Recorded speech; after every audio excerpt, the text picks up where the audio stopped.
তো দোকানে এসে গেছি, এখন বাজে 6টা বাজে। প্রচন্ড গরম পড়েছে, গরমের জন্য তাড়াতাড়ি একদম আসতে পারছি না। সারাদিন দোকান খোলা থাকে সেটা নয়, তো চলো দোকানে আজকে দেখাবো কিভাবে আমি একটুখানি মেকআপ করে ভিডিও শুট করি। গেছি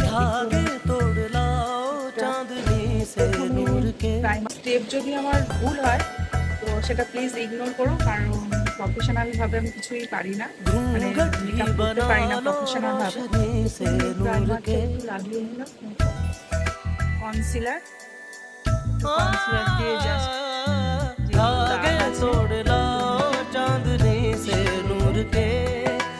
घूंघट ही बना लो रोशनी से नूर के शर्मा गई तो आगोश में लो हो सांसों से उलझी रहे मेरी सांसें बोलना हल्के हल्के बोलना हल्के हल्के होंठ से हल्के हल्के बोलना हल्के কুর্তি আছে, बोलना हल्के हल्के